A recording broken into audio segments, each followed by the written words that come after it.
on, you guys? As promised, I'm going to do my review of the Neewer octagon shaped umbrella, the 48-inch if I'm not mistaken. Here with Indiana model Adri. Tell them where they can find you at. How y'all doing? On Instagram you can find me at who_is_Adri Grace, and then Snapchat Adri Grace 123. So you guys want to see like before and after picture with the octagon shaped umbrella and without. I mean, it's only $37, so we're gonna see how good it really is.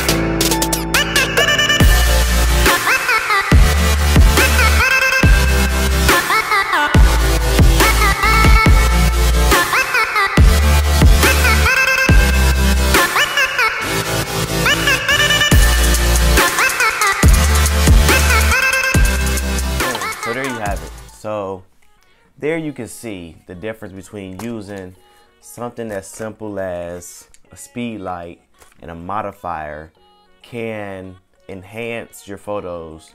You see the difference when we didn't use a modifier and the background was all blown out, but the subject was well lit.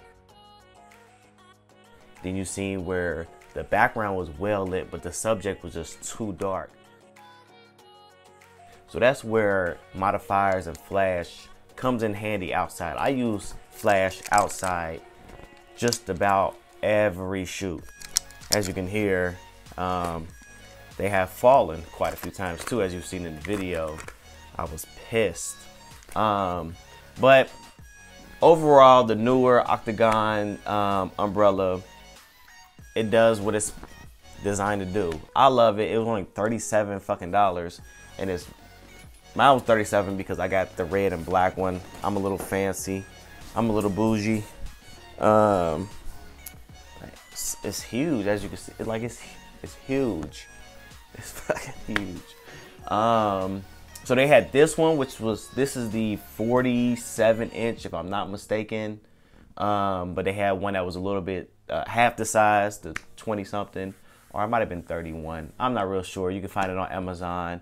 The link to this one will be in the description if you want to click on it, and then you can scroll around and play around with the other options there. But overall, I love it. I'm going to use it often. I have another shoot idea where I'm going to take this with the arm boom and put it right above a model as she's sitting down, so the light is straight down on her. I think that shoot is going to be super dope.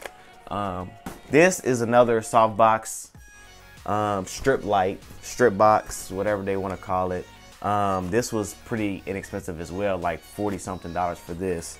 As you can see, it's a strip light, so it's more so for what I would use it for is models when it's, you know, straight up and down. It swivels, you know, so you can use it that way or that way, just whatever you're gonna use it for. These are my two new faves now.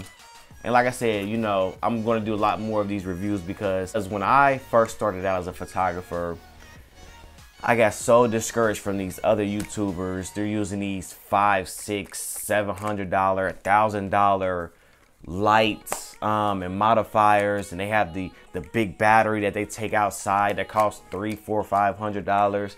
And I was really getting discouraged, and so now I have this $75 Young and New, whatever it's called, Young New 560 speed light.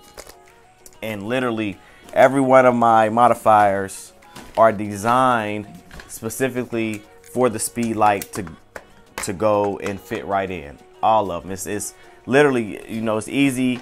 It's easy to search Amazon speedlight modifiers, and you will come up with a slew. I mean, they have a lot of different ones from beauty dish. everything that they have for those $500-600, you know, plug-in strobes, they have for Speedlights. And like I said, you don't have to worry about plugging this in, you know, outside somewhere, or generators or batteries or anything like that. I use very expensive batteries. The rechargeable energizers is what I use for them. They last pretty long time. I have about 3 different sets. I just buy some every now and then when I get a little extra money. I just buy a whole new set and make sure they're all charged and make sure they're in my camera bag.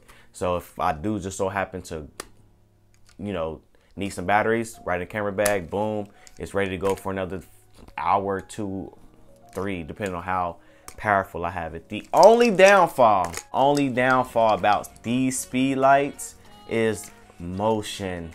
When you take your shutter speed up past 250, it doesn't capture this light anymore. I guess this doesn't flash quick enough, I suppose. So I'm going to do a little bit of my research on that end and figure out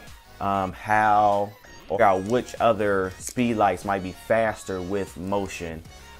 200, 250 is pretty fast. I mean, you can still capture somebody jumping and it won't have a bunch of blur, definitely. But if we're talking about like paint splashes or glass breaking or anything where it's super fast, you're not going to be able to really catch it without that motion blur in there, unfortunately. But for the basic stuff, portraits, you know, nobody's moving. Portraits, regular shoots that's outside or in studio, Speedlight is perfectly fine. So there you have it, my review. I definitely think it's more than enough bang for your buck. It's a modifier. It works for a Speedlight. 37 plus 75, $100 plus, and you have a great light source. Can't beat it. So click the link in the description. If you follow me on Instagram, you know what's in my camera bag. So if you see anything, if you see any of my pictures on my Instagram, and literally, I'm telling you guys, I really want to build this channel around the community that I feel is not there. You know what I mean? For us, you know, photographers who don't have the big bucks. So got to make do with what we have. So if you see anything, if you see one of my photos and you want to say, you know, I wonder what lights you use, please hit me up, screenshot it, send me an email, info@adamdelane.com, comment under this video. Make sure you like, subscribe, and share, because you never know who else might need this information. Peace.